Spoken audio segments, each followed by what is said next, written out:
Olá, irmãos e irmãs em Cristo Jesus. Bem-vindo ao meu canal da Bíblia, Ouvindo a Voz de Deus. Eu venho aqui gravar para vocês mais um vídeo aqui no meu canal. E no vídeo de hoje é a lição da Escola Sabatina, Lições de Fé no livro de Josué. É a lição de número 8, que tem como tema Gigante da Fé, Josué e Caleb. Mas antes de eu falar desse assunto, eu preciso da ajuda de vocês para se inscreverem no meu canal da Bíblia Ouvindo a Voz de Deus, deixar o seu like e ativar o sininho das notificações para receberem meu vídeo. E compartilhar meu vídeo para o maior número de pessoas o conteúdo do meu canal. Agora vamos orar pedindo a sabedoria de Deus no estudo de hoje. Querido Deus e Pai, nos dê sabedoria para nós entendermos a lição, o estudo de hoje que nós vamos estudar. Que o Teu Espírito Santo nos ilumine, nos capacite. É isso que eu lhe peço, meu Pai, e agradeço em nome de Jesus. Amém. E o verso para memorizar diz o seguinte: lembre-se dos seus líderes, os quais pregaram a palavra de Deus a vocês, e considerando atentamente o fim da vida deles, imitem a fé que eles tiveram. Hebreus 13, verso 7. Todo pai sabe que os filhos aprendem pelo exemplo, certo? Quantos pais já se preocuparam em ver seus filhos seguirem seus maus hábitos em vez dos bons? Independentemente da idade, é comum acharmos mais fácil fazer o que é errado do que é certo. Isso faz parte da nossa condição como humanidade decaída. Porque nem mesmo compreendendo o meu próprio modo de agir, pois não faço o que prefiro, e sim o que detesto. Romanos 7,15. Quem de nós nunca se identificou com essa descrição? Desde o nascimento somos moldados pelo poder do exemplo. Aprendemos as coisas mais básicas da vida, como andar, falar e expressar emoções, imitando as pessoas ao nosso redor. Mesmo na vida adulta, ainda precisamos de modelos. Embora ninguém seja perfeito, podemos admirar e seguir os traços espirituais daqueles que se tornaram gigantes da fé. Nesta semana, vamos examinar mais de perto os exemplos de dois gigantes da fé no livro de Josué, Caleb e o próprio Josué.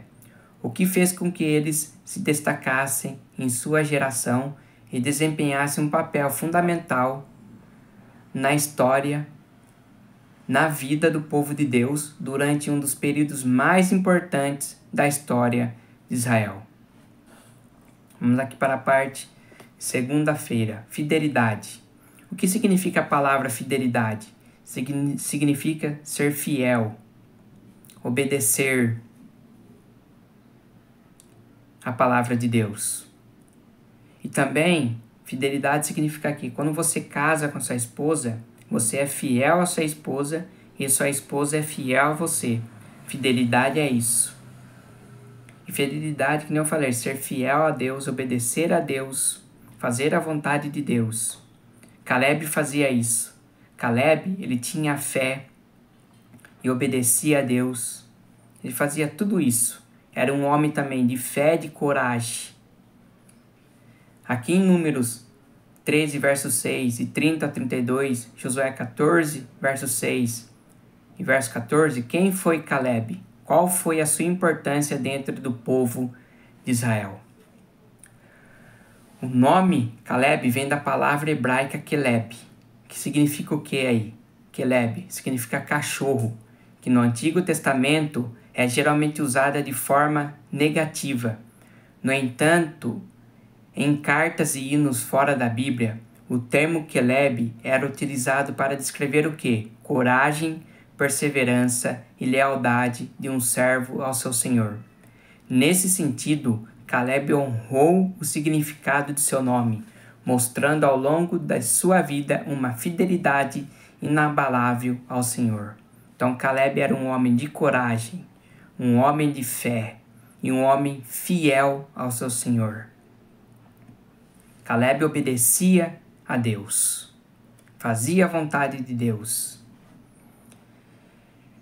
Pergunta número 2. Caleb teve a coragem de expressar suas convicções, mesmo quando a maioria dos espias discordou dele e o povo de Israel o ameaçou de morte.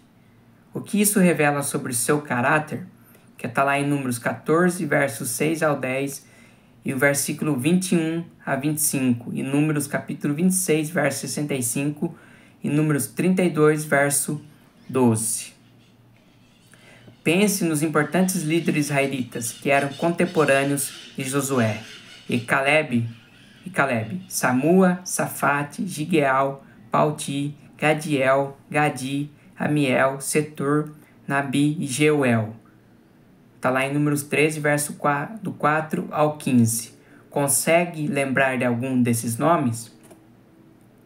Provavelmente não, porque esses são os nomes dos outros 10 espias enviados por Moisés para explorar a terra de Canaã. Eles caíram no esquecimento, porque seus nomes não foram dignos de ser lembrados. O relatório que trouxeram retratou a terra prometida como impossível de ser conquistada. Então eles trouxeram um relatório negativo. Eles se viam como gafanhotos em comparação com os gigantes que habitavam algumas áreas da terra e ficaram apavorados ao se depararem com os muros intransponíveis das cidades fortificadas em Canaã. Caleb, um dos dois espias que trouxeram um relatório positivo, assumiu a liderança ao apresentar outra possibilidade, atitude de fé. Ele estava disposto a defender o que sabia ser certo, mesmo diante da oposição e da ameaça de morte. Toda a congregação disse que Josué e Caleb deviam ser apedrejados. Então a congregação queria quê? Apedrejar Caleb e Josué, porque eles levaram esse relatório positivo, que eles falaram, nós vamos conquistar essa terra, porque Deus vai dar pra gente. Se Deus nos agradar de nós, Ele vai dar a terra para nós. Por isso que a congregação queria apedrejar Caleb e Josué, com relatório negativo dos 10 espias.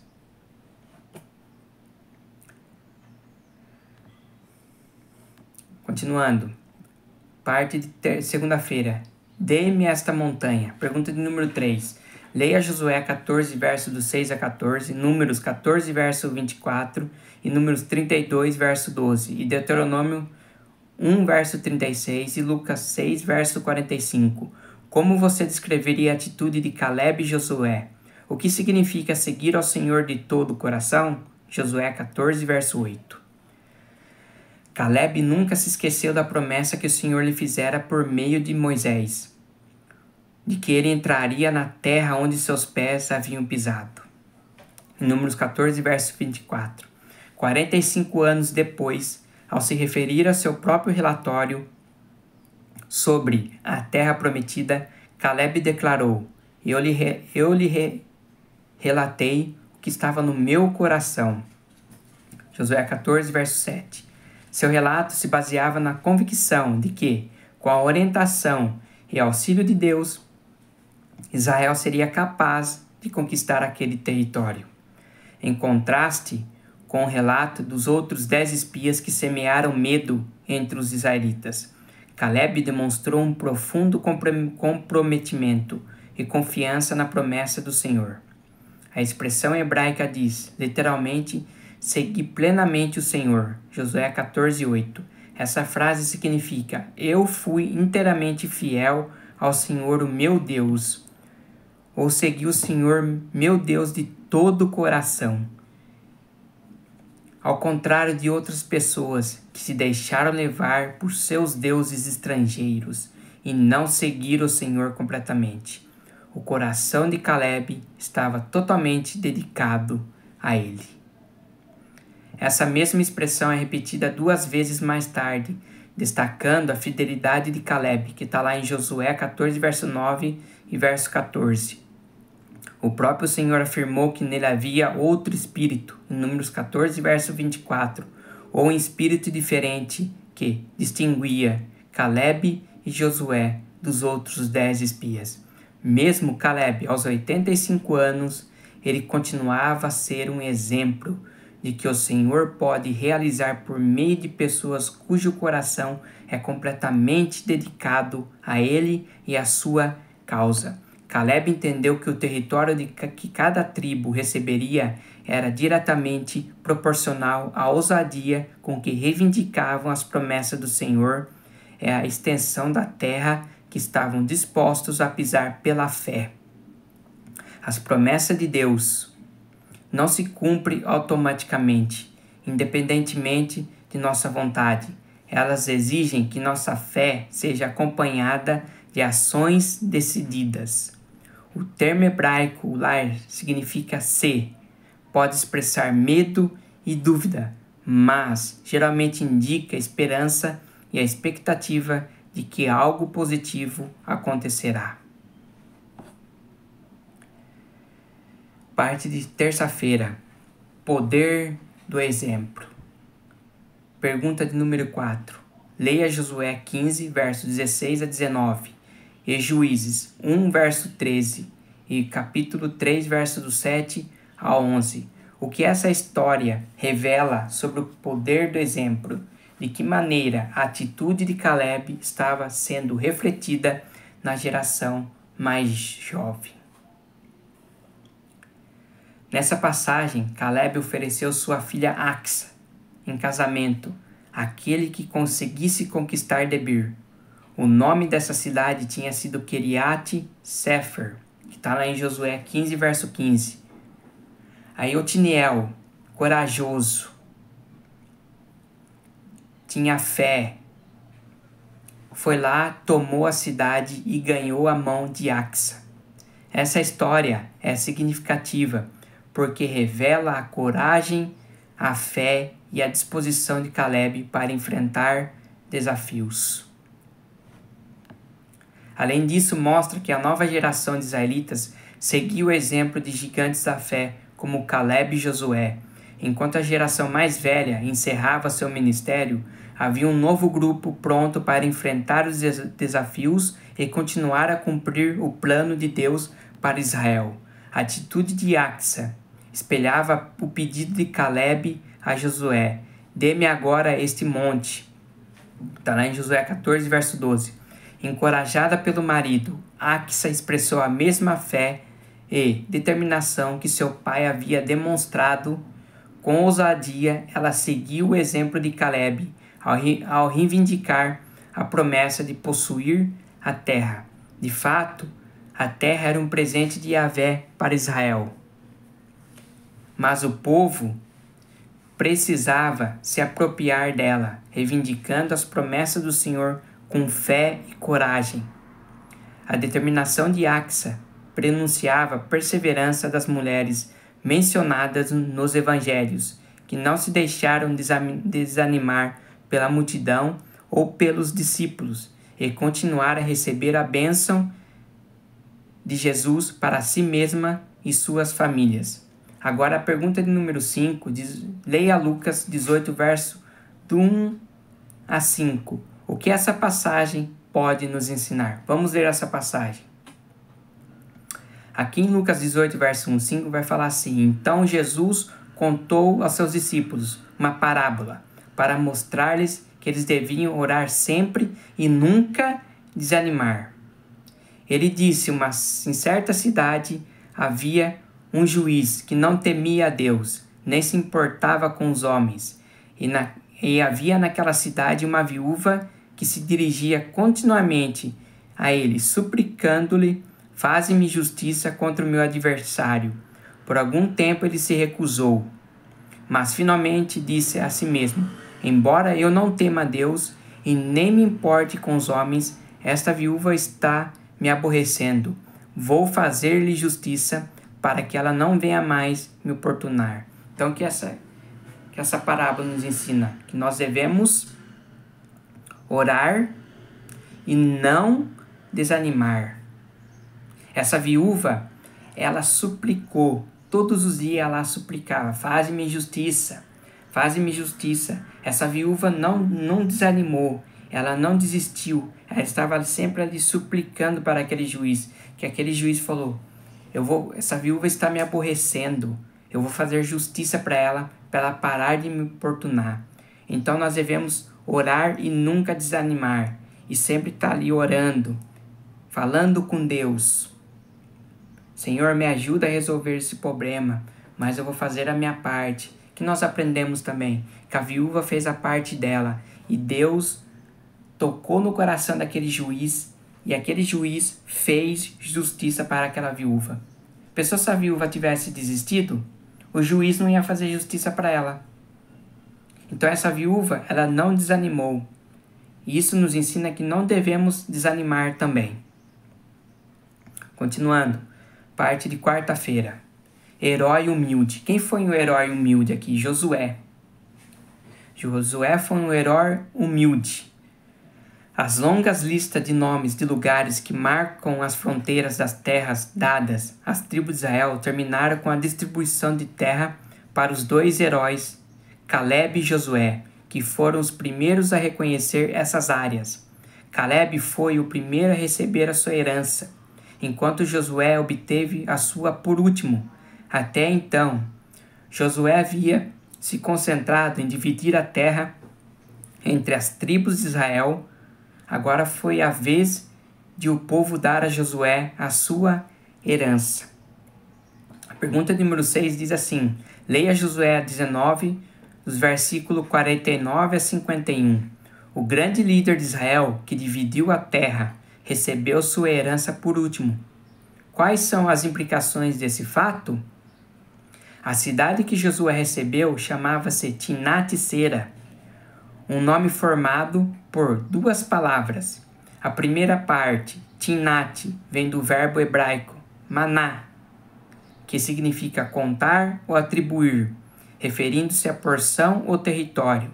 A segunda parte provavelmente deriva do verbo serax, que significa sobrar ou exceder. Ver Êxodo 26:12. Vamos ver. Quanto à sobra no comprimento das cortinas internas da tenda, a meia cortina interna que sobrar será pendurada na parte de trás do tabernáculo. Então, essa significa o quê? Serax, significa sobrar, que é no hebraico. Assim, podemos traduzir o nome dessa cidade como porção restante ou território restante. O nome da cidade que Josué escolheu a partir do que sobrou reflete o caráter nobre do segundo líder de Israel. Primeiro, ele esperou até que todo o povo recebesse sua porção. Em vez de optar por um dos territórios densamente povoados ou pelas cidades mais notáveis como sua herança, Josué escolheu uma cidade modesta, ou talvez até em ruínas, para reconstruí-la com trabalho árduo, que está lá em Josué 19, verso 50. Vamos ver esse verso aqui. Como o Senhor tinha ordenado, deram-lhe a cidade que ele havia pedido, Timnat-Sera, nos montes de Efraim, onde ele reconstruiu a cidade e se estabeleceu. Além disso, Timnat-Sera estava localizada perto de Siló, próximo ao santuário, que revela onde estavam as prioridades de Josué e onde seu coração realmente se encontrava. Certamente após a recém-formada nação de Israel ter sido conduzida à terra prometida e com a ajuda de Deus garantir a herança de cada tribo e família, ninguém teria se oposto ao desejo de Josué por uma herança mais grandiosa. No entanto, ele estava satisfeito em ter uma vida simples, focando no que realmente importava. Uma atitude que foi refletida na oração de Davi: uma coisa peço ao Senhor, e a buscarei, que eu possa morar na casa do Senhor todos os dias da minha vida, para contemplar a beleza do Senhor e meditar no seu templo. Então Josué foi humilde, esperou todo mundo escolher a sua porção. E ele escolheu a sua porção por último. Ele escolheu uma cidade que estava em ruínas, que ele reconstruiu, que ele reergueu aquela cidade. Josué preferiu uma vida simples, não uma cidade povoada. Ele preferiu uma cidade mais calma, onde ele reergueu a cidade. Por isso que ele é humilde. Nós temos que seguir a humildade de Josué, ser pessoas humildes, como Josué foi. Parte de quinta-feira, transformados pela contemplação. Pergunta número 7. Refletir sobre grandes heróis da fé, né, nos inspira, mas nosso maior exemplo é Jesus. Como sua vida e ensinamentos pode nos transformar. Está lá em Hebreus 12, verso 1 e verso 2, e 2 Coríntios 3, verso 18, que diz assim: Marcos Lacoboni, neurocientista da Universidade da Califórnia, em Los Angeles, Estados Unidos, estudou a função dos neurônios espelho. Esses pequenos circuitos celulares são ativados não apenas quando realizamos uma ação, como rir ou abraçar alguém, mas também quando observamos outra pessoa fazendo a mesma coisa. A atividade desses neurônios diminui a diferença entre ver e fazer. Ellen White escreveu sobre a importância de contemplar o caráter de Cristo. Olhando para Cristo, obtemos uma visão mais clara e distinta de Deus, e pela contemplação somos transformados.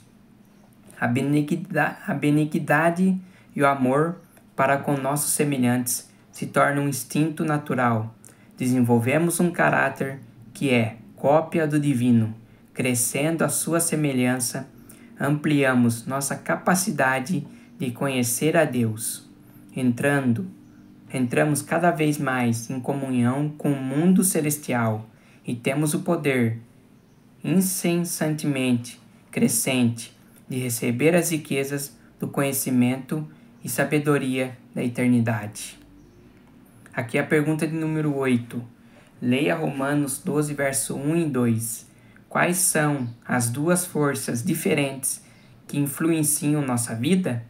Como podemos ter certeza de que estamos focando na coisa certa?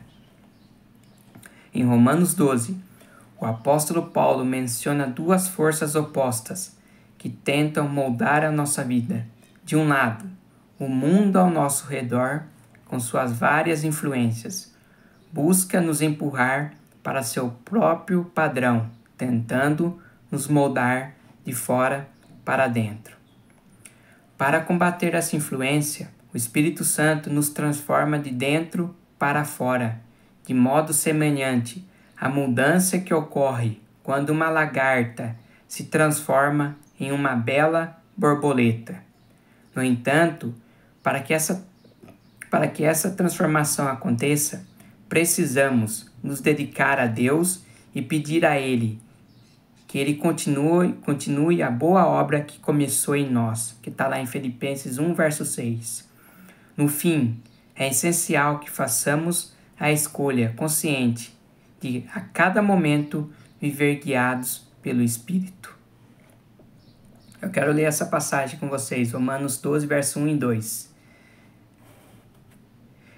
Diz assim: Portanto, irmãos, rogo-lhes pelas misericórdias de Deus que se ofereçam em sacrifício vivo, santo e agradável a Deus. Este é o culto racional de vocês. Não se amolde ao padrão deste mundo, mas transformem-se pela renovação da sua mente, para que sejam capazes de experimentar e comprovar a boa, agradável e perfeita vontade de Deus. Então nós temos que fazer sacrifício vivo e santo, agradável a Deus. Esse é o nosso culto racional, de fazer a vontade de Deus e ser guiados pelo Espírito Santo. Esse foi o vídeo da lição 8 da Escola Sabatina. Que Deus abençoe vocês. E até meu próximo vídeo. Tchau!